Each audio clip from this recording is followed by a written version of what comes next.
კიდევ ერთხელ მოგესალმებით, კომერსანტის დილა აგრძელებს თქვენთვის მუშაობას და ტრადიციული რუბრიკის ჯერიც დადგა, როგორ ვიზრუნოთ სამეზობლოზე სითიქომთან ერთად და დღეს ძალიან საინტერესო თემაზე უნდა ვისაუბროთ.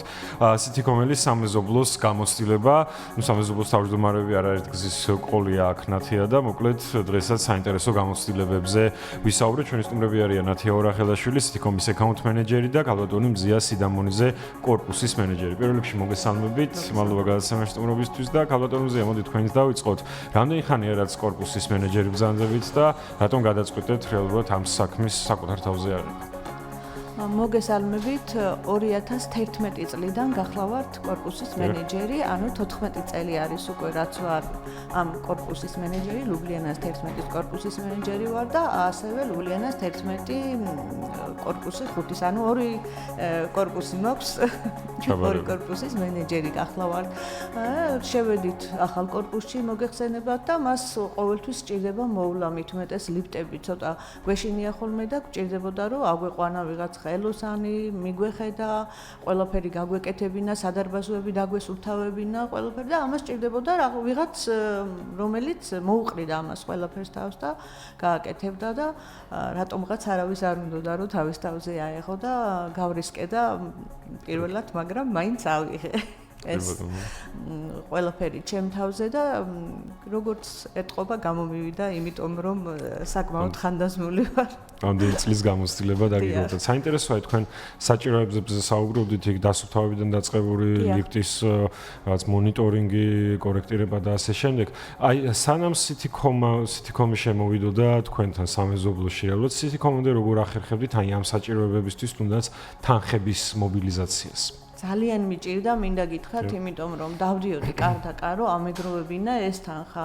სხვანაირი საშუალება ჩვენ არ ქონდა და ხშირად ხან არ მხვდებოდნენ სახში მეზობლები, ხან არ ქონდათ თანხა ხელზე და ბარაძე ქონდათ და ამიტომ მიწევდა თითო ოჯახში ორჯერ და სამჯერაც მისვლა, რომ აი ეს რაღაცა თანხა მომეგროვებინა და გადამეხადა იმ მომსახურე პერსონალისთვის, რომლებიც ავიყვანეთ, რომ მოგსახურებოდნენ.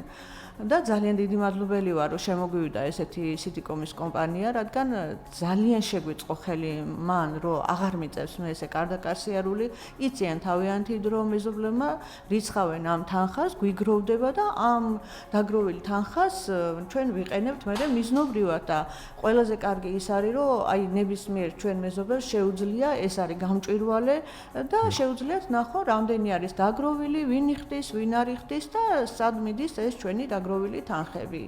მადლობელი ვარ ასეთი კომპანიები, რომ შემოვიდა ჩვენ სამეზობლოში. აი კომპანიაზე საუბრობდით და ნათია მოდი თქვენთან გადმოვაკითხვით. საინტერესო სამეზობლოს მაინც რა ტიპის საჭიროებების მოგვარებაში არის ხოლმე ჩართული უშუალოდ სითიქომი?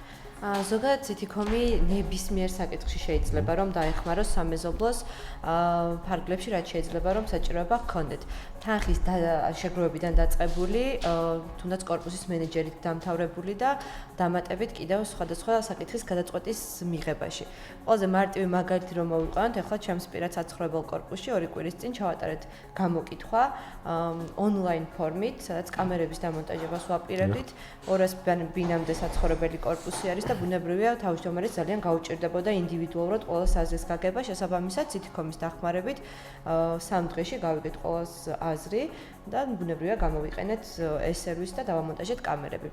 ამას გარდა ჩვენს მსმენელს ძალიან კარგად ახსოვს ალბათ რომ გვაქვს საქართველოში ყველაზე დიდი სერვისების მარკეტი, სადაც შეუძლიათ რომ აირჩიონ ის სერვის პროვაიდერი მომწოდებლები, ვინც შეიძლება რომ შემდეგ დაიქირაონ ნებისმიერი სერვისის ნაწილში და თანხის შეგროვების მექანიზმი ბუნებრივია სრულად გამჭვირვალე და ხელსაყრელი არის ყველასთვის. ბატონო, და აი თანხის შეგროვების პრინციპზე მინდა გითხოთ, აი უფრო დეტალურად რომ მოგვიყვეთ და ჩვენს მაყურებელსაც გააცნოთ, რა ასე ვთქვათ, რა პრინციპი არის და როგორ ხდება თანხის შეგროვება? რა პრინციპი? კი ბატონო, იმისგან განსხვავებით, რაც ყოველთვიურად აქვთ ხარჯები და ამისთვის ყოველთვიურად საწარო გადასახადს იხდიან მაცხოვრებლები, ამის გარდა პირველივე ეტაპზე ყველას უხსნით თუ რატომ არის საჭირო პირობითად დააგროვონ დანაზოგი და რა შეიძლება რომ გამოიყენონ. თუნდაც ყოველთვიურ გადასახადს რომ 1 ან 2 ლარით მეტი თანხა დაუმატონ, ხო? ტარიფის ნაწილში ბუნებრივია ეს მათ დაუგროვდება ტყუილობაში და მერე გამოიყენებენ ნებისმიერი ერთჯერადი თუ მრავალჯერადი ხარჯებისთვის ეს უკვე მათი გადასაწყვეტია ბუნებრივია შესაბამისად ეს ტარიფის ნაწილი ძალიან კომფორტული არის მათთვის დაგროვების მხრივ იმიტომ რომ აღარ უწევთ მე ერთიანად რაღაც დიდი თანხების მობილიზება თუ რაიმე დიდი ხარჯის გაღება უწევს სამეზობლოს. კი ბატონო, და ქალბატონზეა ჩვენ საუბრობდით სწორედ თანხშეგროვებასთან დაკავშირებით. საინტერესოა უშუალოდ თქვენ სამეზობლოში რა პრინციპით ხდება თანხშეგროვება და ასევე საინტერესოა ჯამში რამდენი ლარი აქვს უკვე თქვენ სამეზობლოს შეგროვებული. კი, ჩვენ ანუ ვიანგარიშეთ ჩვენი ხარჯები თუ რაში და რა დაგჭირდებოდა და ამის მიხედვით ერთხმად, რა თქმა უნდა, შევთანხმდით, რომ აი 20-დან 25 ლარი აგვეგროვებინა ჩვენი ხარჯებისთვის და მაგის გარდა ჩვენ ამ ხარჯების გარდა კიდევ გვრჩება რაღაც განკუთვნილი თანხები, რომლებსაც შემდეგ ვიყენებთ სხვადასხვა დანიშნულებაზე. კორპუსია და ძალიან ეზოც მოსავლელი გვაქვს, მებაღე ყავს და რა ვიცი, ძალიან ბევრი რაღაცებში დაგჭირდა ეს თანხები. ამავე დროს იყო შემთხვევა, რომ ლიფტში წყალი ჩაგვივიდა და გადაგვეწვა და საკმაოდ დიდი თანხა დაგჭირდა, რომ ახალი ნაწილები ჩამოგვეტანა და აი ამაში ყველაფერში ჩვენ თანხა აღარ შეგვიგროვებია, იმიტომ რომ დაგროვილი ქონდა სიტიკომის ეს თანხები და გამოგვადგა აი ზუსტად ამ შემთხვევაში. აი სწორედ პროექტებთან დაკავშირებითაც მინდა მეკითხა, აი ამ თანხებით ზოგადად რა პროექტები გაგიკეთებიათ სამეზობლოში და ასევე საინტერესოა სამომავლოდ რა გეგმები გაქვთ, სამომავლოდაც რა პროექტებს გეკეთებთ. დიახ, ძალიან ბევრი რაღაცები გავაკეთეთ, ანუ სამეზობლოში, ესე იგი, ახლიდან გავაკეთეთ სადარბაზოების რემონტები, დავაყენეთ დომოფონები, ვიდეოკამერები, ამავე დროს გვაქვს ეზოში ბასეინი და იქ გავაკეთეთ მოზაიკა და უფრო გავალამაზეთ ჩვენი ეზო და ახალი მოტორი ჩავდგით და ბავშვებს უხარიათ და ჭუმბალაობენ როცა არის ზაფხული, რა თქმა უნდა. და ნარგავები შევიძინეთ, გავალამაზეთ ჩვენი ეზო და ყველანაირად ხელს უწყობთ და აი საბავშვო მაგალითად ბავშვების დღე რო იყო, მოვაწყეთ ზეიმი ეზოში და ესეთი რაღაცები თუ კი რამეში აი კიდევ იყო ესეთი შემთხვევა, რომ რაღაცა საკანალიზაციო მილები გამოვიდა მწყობრიდან და ესეც ხელახლა გავაკეთეთ და მოკლედ ეს და სამეზობლოდ რა გეგმები გაქვს?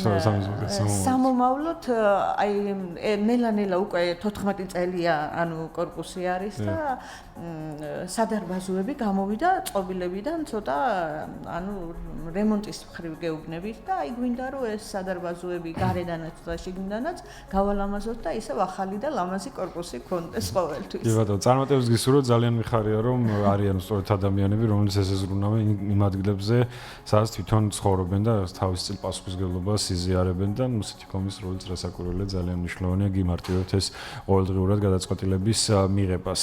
სამეზობლოს გამოცდილებაზე ვსაუბრობდით, ჩვენ შეგახსენებთ რომ ოთხშაბათს გვაქვს ტრადიციული რუბრიკა როგორ ვიზრუნოთ სამეზობლოზე სიტიკომთან ერთად. ჩვენი სტუმრები იყვნენ ნათი აურახელაშვილი, სიტიკომის აკაუნტ მენეჯერი და მზია სიდამონიძე, უშუალოდ კორპუსის მენეჯერი.